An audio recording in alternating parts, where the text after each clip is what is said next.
Hi, Donna and Winston here with Rolling with the Halls. Today we're going to share our top 5 travel tips for traveling on a budget. So let's go.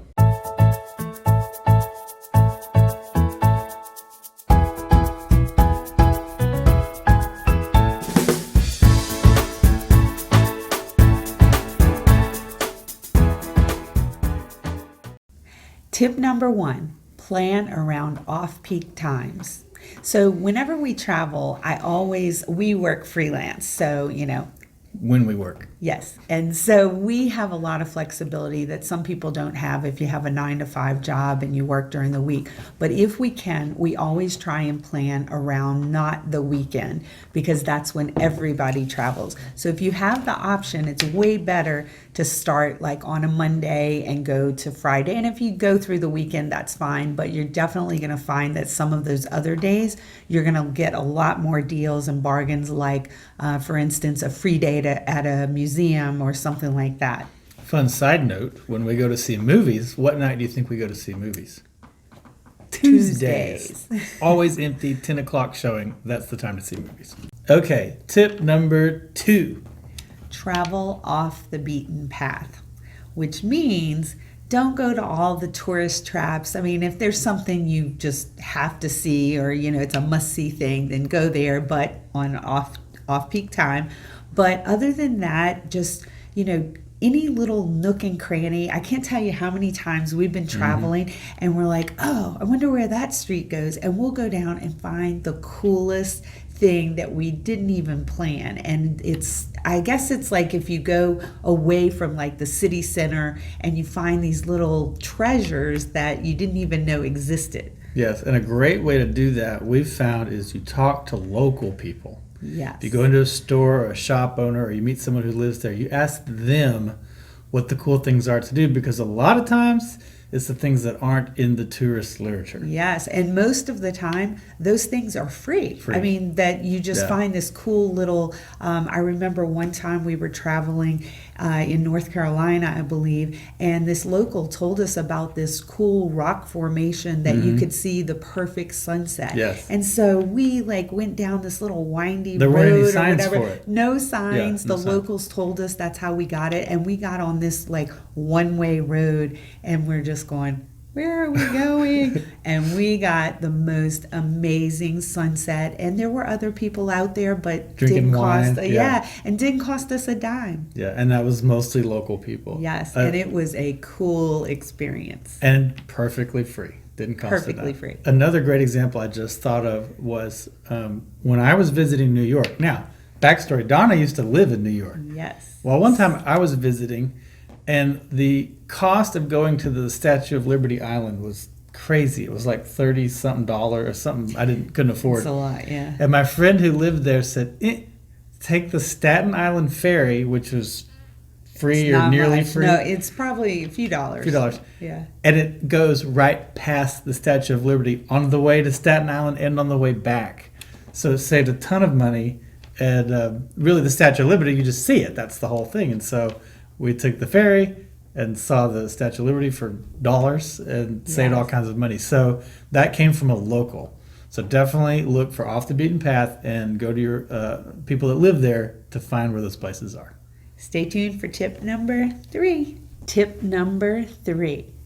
Google search free things to do in a city.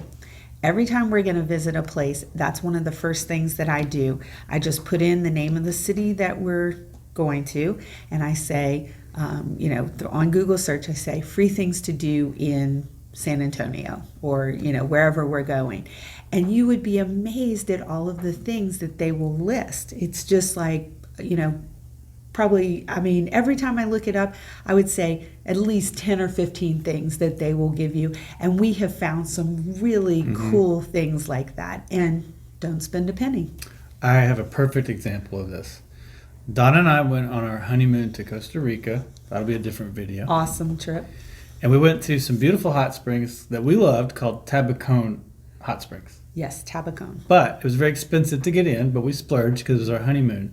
But we found out that right down the road was a free spot where all the locals went to hang out at the hot springs. Do you remember this? Yeah, well, what he didn't realize, and by the way, I do most of the planning for all of our trips, and he That's for just the comes best. along for the ride. But what he doesn't realize is that with Tabacone, the reason we didn't pay a fortune was because I found out that if you went to the nighttime after 4 p.m., you got half price. And so that's why we went at night, and it was an amazing experience. But then we learned about these other, springs that were free. Free. So there's always a chance that what you're looking to do, there is a free or less expensive version somewhere Yes. else if you do your research. Especially like museums and stuff like that. There are so many museums that offer a free day, for instance, for students or for out of town guests or even for locals. A lot of places, if you live in a city that has amazing museums, sometimes they'll do a local, it's like to encourage local visits to the museum. And if you get in, you come with your driver's license, they'll let you in for free on that day. And it's definitely worth checking those things out, especially if you're watching, your spending. Now, some people travel and like money is no object. That's Must not be us. nice. we definitely never can travel like that. One day maybe, but anyway. So it's always good to keep that in mind. That if you just look things up, and even now they have Facebook pages that'll say free things to do, or look at their calendar for the month, and they'll list any free like concerts or a festival or anything like that. You can always find a great time. I would add that just because it's free doesn't mean it's less special. Yes. A lot of our favorite memories from traveling are free things that we did, that we stumbled into or found. Yeah. And the memories aren't any less special Right. because it's free. So Because when we travel, we like to emphasize the experience and not necessarily like, I can't remember that expression, but like, paid the ticket, got the t-shirt. Like we don't really, hardly ever do we buy souvenirs and stuff like that when we're traveling, because we would rather have the experience and then it's in our memory forever. have the free experience, take a photo, and it's a part of your heart for the rest of your Now life. photos, I make sure that I always photograph everything that we do so that we can always look back. Yeah, a lot of photos. So free things, free memories. Love Yes. it. Okay, on to number 4. Tip number 4, use Expedia. You can use another site. I always use Expedia, and I'm talking about if we're going on a trip especially, but even like if I am going to visit somewhere just for one night, I always look at Expedia because they're going to give you a range of prices for the hotel rooms. And many times I'll even call the hotel, see what their rate is, and then look on Expedia and say, oh, I can get a better deal on Expedia. And they give me points every time that we stay. They give you points on your account. So many times we've gotten free hotel rooms because we have enough points built up. And so, if you don't use Expedia, there are tons of other ones, like specifically for flying. I know Skyscanner is a big one, but there's Travelocity. There's all kinds of different ones. It's worth doing your research on those, but I've found that Expedia is very dependable as far as like recommending hotels that are great. And they just enacted this new policy that when you do your search on Expedia because of the pandemic, if you're worried about the cleanliness of the hotel or what kind of procedures they're going through to make sure they're sanitizing their rooms, there is a filter search now that says, it basically says extended cleaning. And then you can do a search and it will tell you all the hotels that are going above and beyond to like clean the rooms and sanitize them even further than what they normally do, because of the pandemic and people are very concerned about traveling right now. And I would add to that, I can't tell you how many times we've been sitting in the parking lot of a hotel and she gets on her laptop with the Wi-Fi to look to see if there's a better hotel better deal online while we're sitting in the parking lot of the hotel, Yes. which saves sometimes a lot of money. Yeah, 10, 20, 30 bucks. One of my favorite stories from us traveling, we were going to the Grand Canyon for his birthday, and we live in Shreveport. And so through Allegiant Air, you can get a nonstop flight round trip from Shreveport for not a lot of money. I Cheap. mean, I want to say not more than $200. Yeah. And so anyway, you have to travel on certain days, and there's only one flight a No, day Mondays. or whatever. We I leave think on that Mondays. one you Yeah. leave on a Friday and Friday maybe to come Monday. on a Monday, but you can come the following week. Anyway, we were going to the Grand Canyon, but we're like, oh, we should just fly into Las Vegas and then we'll, drive to the Grand Canyon. How cool will that be? So on the way back, we were going to stay in Vegas for the night. And so I had booked a hotel room on Expedia, and it was just purely like, okay, we just need a place to lay our heads. down. And it Yeah. said it was on the strip, on the Las Vegas strip. And so I was like, okay, it came out to $36 for the room. And so I was like, it's probably a dump. Like I can't even imagine for $36.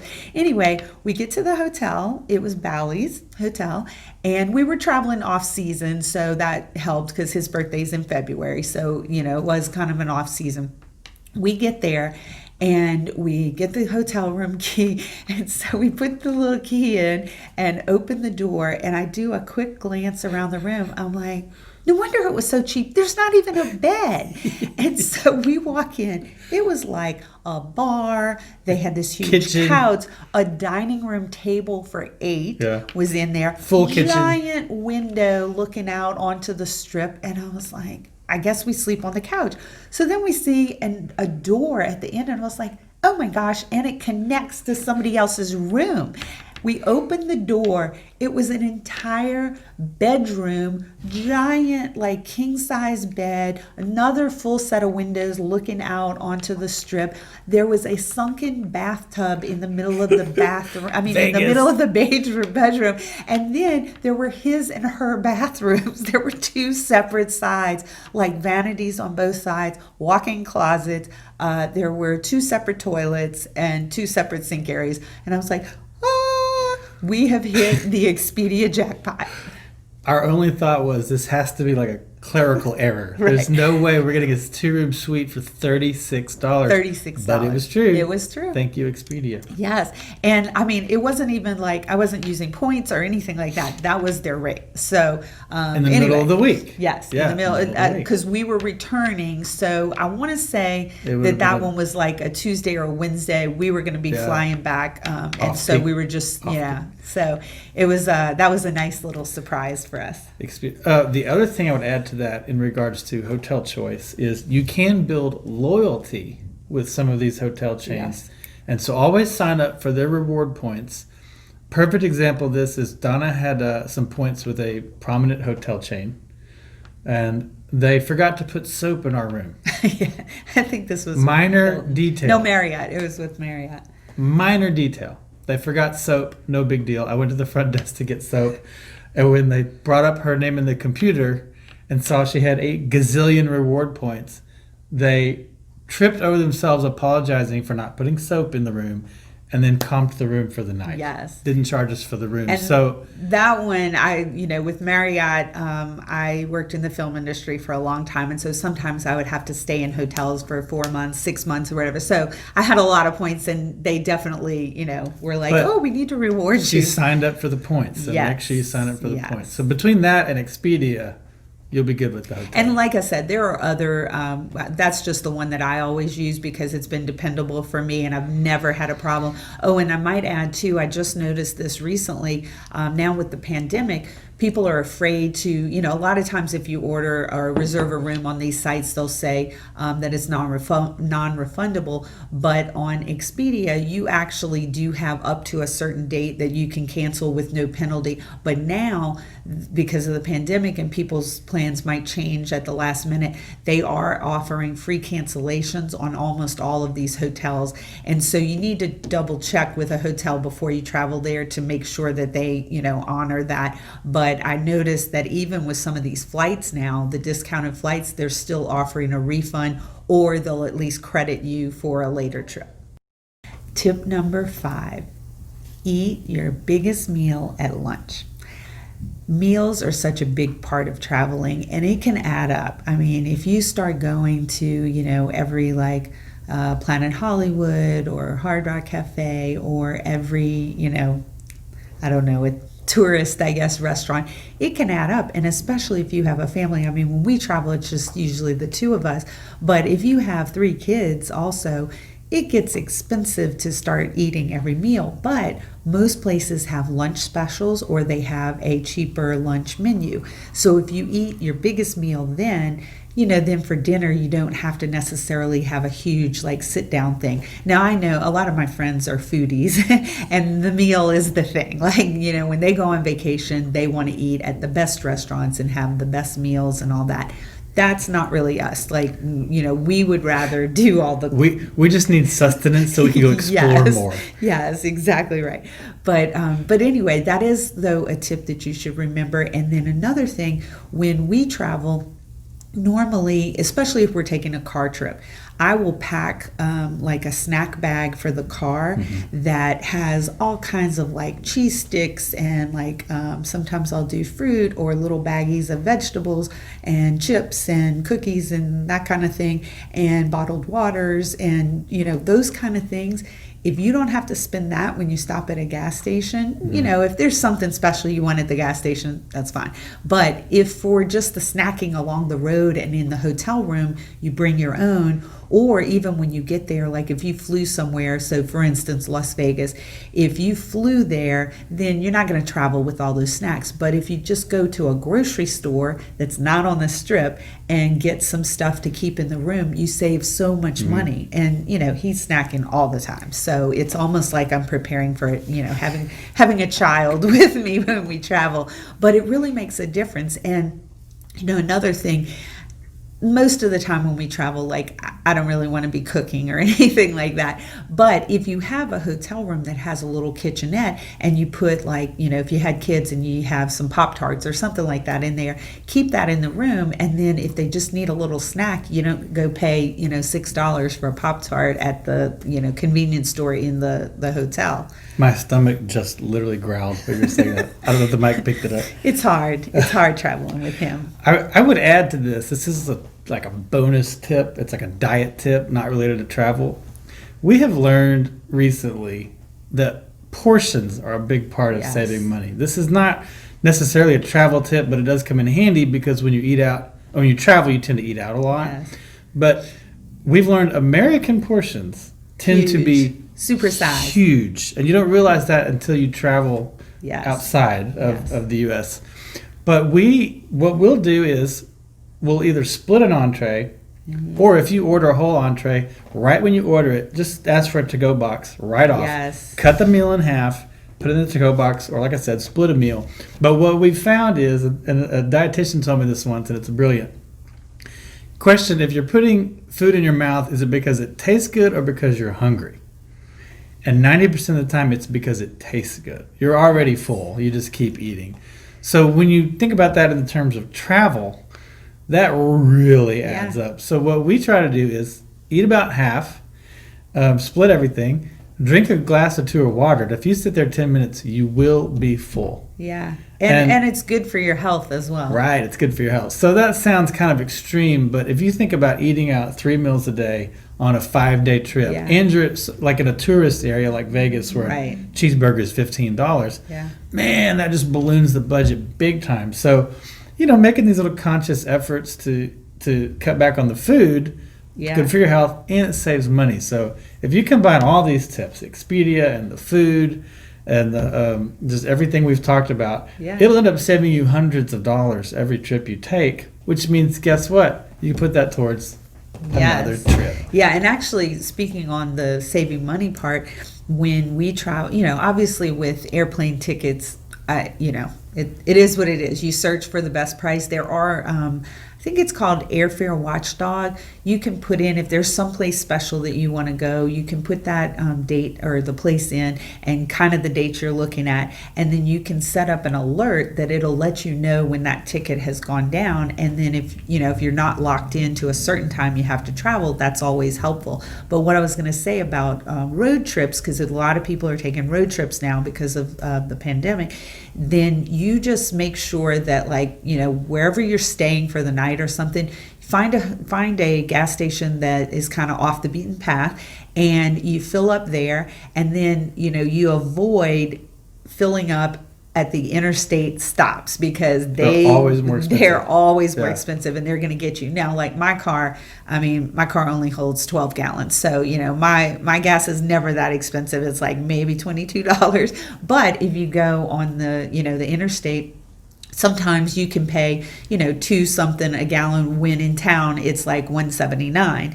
And then we learned the hard way when we were in Los Angeles that the gas in Los Angeles pretty much across the board is always expensive. It $4 a gallon. It was over $4 a gallon when we were there like a year ago. So anyway, but these are just little things that if you do your research and you look into ways to save money, you can definitely, venture out and not break the bank. Yes. Okay. All right. So we are rolling with the Halls, and we are on to our next adventure. See ya.